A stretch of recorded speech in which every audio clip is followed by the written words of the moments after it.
You're not a real man. My ex would never say no to me. She snapped in front of her friends, so I ghosted her without a word. Now she's begging to talk, but even her ex blocked her, and I don't even think about her anymore. Hey viewers, before we move on to the video, please make sure to subscribe to the channel and hit the like button if you want to see more stories like this. Thanks. I always thought staying calm was a strength. My dad used to say, "Don't raise your voice, raise your standards." That stuck with me. I'm not loud. I'm not dramatic. I don't make scenes. And for most of our relationship, Ava said she loved that about me.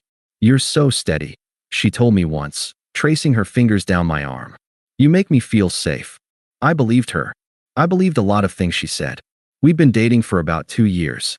I met her at a mutual friend's game night, and she was electric. Confident, flirty, always the center of attention. Meanwhile, I was the quiet guy on the couch sipping a drink, watching everyone else bounce off the walls. She liked that about me. At first, for the first few months, things were great. She loved that I cooked for her, remembered the small stuff, didn't play games. I was stable, supportive, and gave her space to be herself. But somewhere along the way, that stopped being enough. Little things started to shift. Compliments turned into backhanded jabs. "You're so responsible," became, "God, you're such a rule follower." "Thanks for planning that weekend trip," became, "You never do anything spontaneous." Then came the comparisons. Not constant. Not at first. Just little throwaway comments. "Jason used to surprise me with stuff like this all the time," she said once when I brought home dinner from a new restaurant. Jason, her ex. The first time she mentioned him, we were just talking late one night, and she said, "He was intense. Too much. Controlling, even." But sometimes I miss how passionate he was. I let it go. I figured everyone has an ex they remember in a weird, toxic way. Nostalgia's a liar. But then he started coming up more often. Not in a fond way, not directly, but always as some kind of benchmark. Some twisted idea of what a real man should be. The irony? She used to cry talking about how Jason treated her. She told me once he tracked her phone, showed up at her job, took her credit card, and vanished for 3 days. And now she was calling him passionate. The part of me that still cared tried to understand. Maybe she missed the drama. Maybe I was too predictable. But deep down, I think she just missed attention. Any kind, even the destructive kind. I should have left sooner. I know that now. But at the time, I just tried harder. Took her on trips. Listened more. Said yes to more things. The more I gave, the more she seemed to resent me for it. Then came the night that snapped it all in half. It was her friend Madison's birthday. Big rooftop party, lots of people I didn't know. Ava was drinking early. She always got louder after 2 glasses of wine, and tonight she was already on her 3rd when we walked in. She introduced me as her boyfriend, but almost like it was a joke. "This is Daniel, the reliable one," she said, laughing. "He's not going to throw me off a balcony like Jason threatened once." Upgrade, right? Everyone laughed. I didn't. I just smiled politely and got us drinks. I should have left then. I wish I had. Later that night, while we were sitting with a few of her friends on this low couch by the heaters, she pulled out her phone and started showing them photos of this luxury apartment downtown. "I'm thinking of signing the lease," she said, grinning at me like it was some romantic surprise. "Isn't it cute?" I raised an eyebrow. "You're signing it?" She shrugged. "Well, we'll both be on the lease, obviously." That was the first I'd heard of it. I kept my voice low. "Ava, we haven't even talked about this. That's a 12-month lease. Downtown rent isn't cheap." She rolled her eyes, loud enough for everyone to hear.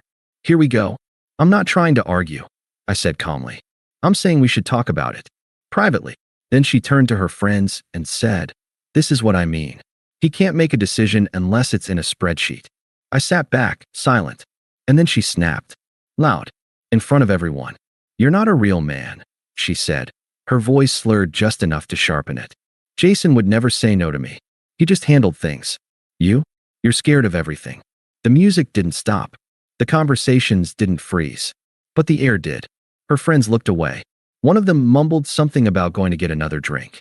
I just stood up. Didn't yell. Didn't argue. Didn't even look at her. I finished my beer, put the empty bottle down on the table, and walked out of the party without a word. That was the last time I saw Ava. At least, for a while. I didn't answer her texts that night. Didn't respond the next morning either. By noon, I'd blocked her on everything: phone, socials, even Venmo. I didn't post anything, didn't announce anything. I just vanished from her life. She wasn't expecting that. Ava was used to yelling, crying, storming out, and then making up the next day. She was used to drama and snap forgiveness. But I don't work that way.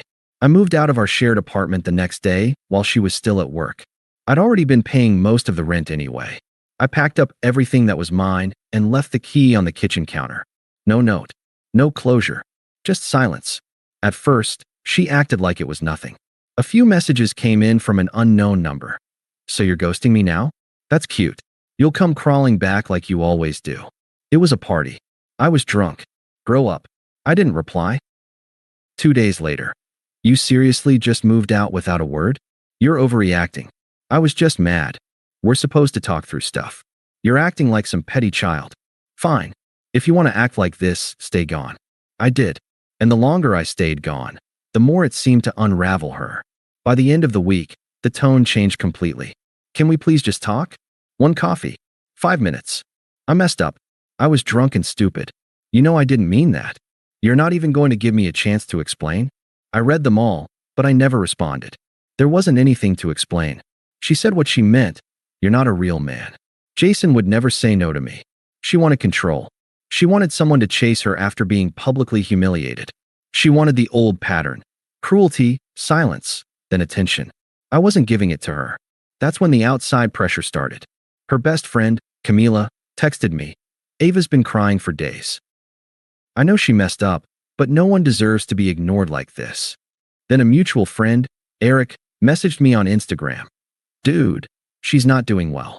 At least let her say her piece." They meant well, but they weren't there. They didn't hear what she said. Or maybe they did and just didn't care enough to remember it. I didn't explain myself. I didn't argue. I just removed both of them too. That weekend, I stayed with my coworker Lena. She offered her guest room when I mentioned I needed a place for a while. She didn't ask for details, didn't pry.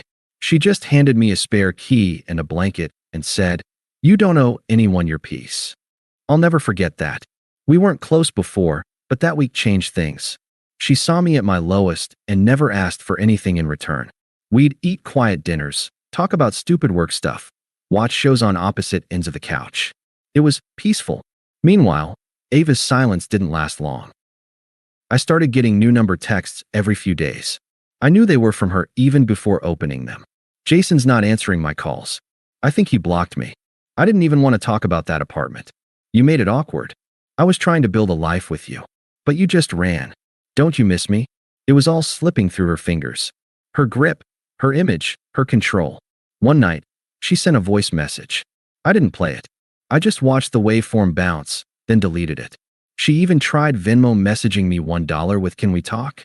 I hit block again. I started sleeping better, working harder. Lena and I got closer.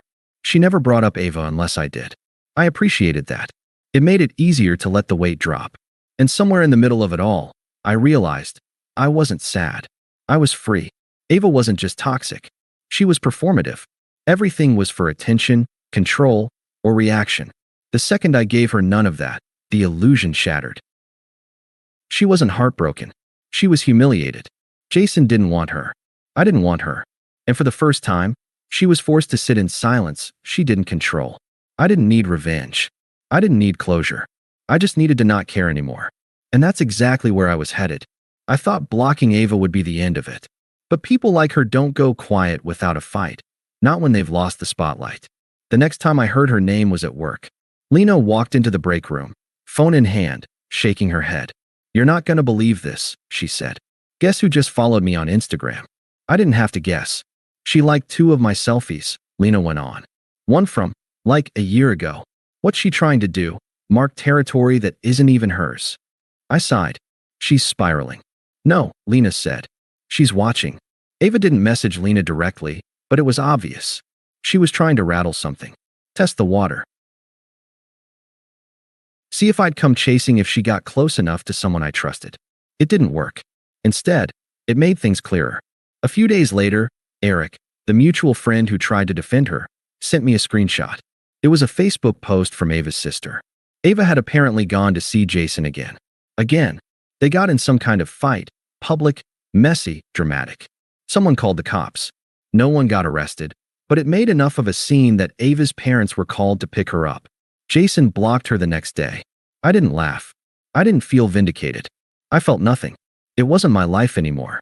But her descent didn't stop there. I started hearing things from people I hadn't spoken to in months. She got into a shouting match with one of her friends at a bar. She lost a freelance client because she missed 2 deadlines in a row. Someone saw her crying in a parking lot next to her totaled car. No one hurt, just a dumb accident, but it added to the pile. And through all of it, she kept trying to message me from new numbers and accounts. I know I messed up. We had something real. Don't throw it away. He wasn't who I thought he was. But you were. I miss how you looked at me. No one looks at me like that now. She was starting to realize the damage was permanent. And the more desperate her messages got, the more calm I felt.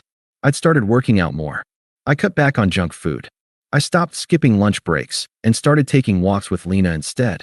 Sometimes we'd go to the same coffee shop Ava used to hate because she said it was too quiet. That became the point. I wasn't just recovering. I was evolving. One day, I posted a photo from a small weekend hike. It wasn't anything flashy, just a shot of me by a cliffside looking out at the trees. Ava liked it from a burner account and commented, "Missed this." I blocked it without replying. A week later, she texted me from a different number, just the word, "Please." I didn't even open it. That night, I told Lena about it. We were having dinner on her patio, just the two of us, watching the sky turn orange behind the city skyline. "She's still reaching out?" she asked. "Every few days." Lena took a sip of wine, then leaned back in her chair. "You know, some people think silence is cruel." I nodded. "But not everyone deserves words." She smiled. "Exactly. I'd never told Lena everything about what happened with Ava, but she knew enough. And in that moment, I realized I didn't need to tell her more. That part of my life wasn't worth explaining anymore. It was behind me. Ava was behind me. And she hated that. Because the worst punishment for someone like her wasn't anger, or insults, or revenge. It was indifference. And I had plenty to give. I should have known it wouldn't stop at texts. The night she showed up, I was alone at Lena's. Lena was visiting family for the weekend, and I was sitting on the couch eating leftovers, halfway through a documentary. I didn't hear the knock at first. It was light, hesitant. I thought it might be a neighbor. But when I opened the door, there she was, standing on the porch with her makeup smudged, hair pulled back in a way I'd never seen before. Her jacket was way too thin for the weather. She looked like a stranger. "Hi," she said softly, smiling like we were still a couple. I didn't say a word. I was walking around," she said, glancing past me into the apartment. I had nowhere to go. Her voice was shaky, but her tone was rehearsed, the same performance I used to fall for. Pity. Vulnerability. The damsel pose. "I don't want to fight," she said, stepping slightly closer. "I just miss you." I didn't move. I didn't open the door wider. I just stood there. She looked down, then back up. "Jason's gone. He blocked me. Everyone's kind of disappeared. And I just keep thinking about you. About how safe I felt with you." There it was again. Safe. She meant boring. Predictable. Weak. A fallback. But now that her drama imploded and the real men were gone, suddenly she wanted the steady arms she used to mock. "I made a mistake," she whispered. I didn't know how good I had it. I finally spoke. "You knew," I said, quiet and calm. "You just didn't care." Her expression cracked for the first time. She wasn't expecting that. "I didn't mean what I said that night," she said quickly. "You know I was drinking. I was angry. You meant every word," I said. "Because drunk you isn't different." She's just honest. She tried to step forward again, but I blocked the frame. "Please," she said. "Can't we just talk for 5 minutes? Just talk. That's all I'm asking." I looked at her for a long moment. Then I shut the door. No anger. No slamming. Just click. She stayed out there for a few more seconds, maybe waiting for the door to reopen. Then I heard her walk off. She never knocked again. After that, things went quiet for a while. I figured maybe that was it. She finally gave up. But people like Ava don't give up. They recalculate. 2 weeks later, I got invited to a mutual friend's engagement party. I didn't want to go, honestly, but Lena nudged me into it. "It's time," she said. "You've already moved on. Why hide it?" She wasn't wrong. I wore a clean button-up, showed up late, and kept things casual. I didn't drink. I didn't linger. I just made my rounds, said hi to old friends, and found a quiet spot by the back patio with a plate of food and peace. And then I heard her laugh. Ava. I turned slowly. She was standing by the bar inside, talking to someone I didn't recognize, dressed like she was trying way too hard to look like she wasn't trying. She saw me before I could turn away. Our eyes met for just a second, and she broke away from her group and came straight toward me. Hey, she said, breathless. Didn't think I'd see you here. I nodded once. It's a small city. She laughed awkwardly, then looked down at her shoes like this was some kind of rom-com. I just wanted to say, I'm really sorry for everything. For how I treated you. For what I said that night. I said nothing. She took it as an invitation to keep going. I didn't mean it. You know that, right? I was drunk. I was trying to impress my friends. It was stupid. I let her talk. I was scared, she said. You were so calm all the time. It made me feel alone. Like you didn't care. I finally spoke. I was calm because I trusted you, I said. Because I thought we were partners. Turns out, I was alone the whole time. She blinked hard, like she was trying not to cry. Jason's not who I thought he was, she whispered. He used me.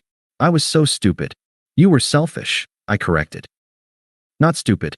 You knew exactly what you were doing. You just didn't think I'd walk. I just needed to feel wanted, she said, her voice rising slightly. He made me feel that way. You didn't. I tilted my head. So it was my fault you cheated? She opened her mouth, then shut it. I didn't cheat, she muttered weakly. No, I said. You just degraded me in public and chased the guy you used to cry about. That's not cheating. It's just pathetic. Her face twisted. You think you're better than me now, don't you?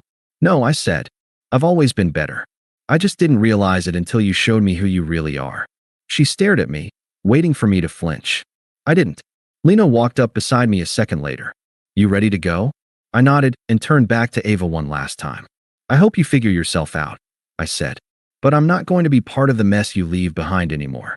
Then I walked out with Lena. Ava didn't follow. She hasn't reached out since. It's been months now. Ava's name doesn't come up anymore. Not from friends, not from messages, not from my own thoughts. She's just gone. I still see her accounts sometimes. New ones, each with fewer followers, each one quieter than the last. I don't block them anymore. I don't need to. Some ghosts haunt you. Others fade when you stop chasing them. I didn't win anything. I didn't get revenge. I just stopped giving her power. Now I sleep well, eat better, and spend my weekends with people who don't drain me. Lena and I still hang out. Maybe something more is growing there, maybe not. Either way, it's healthy, easy, real. Ava once said, Jason would never say no to me. Well, now neither of us says anything to her. And somehow, that silence says it all. Thanks for watching. Make sure to subscribe to the channel and hit the like button. What do you think about this story? Share it in the comments.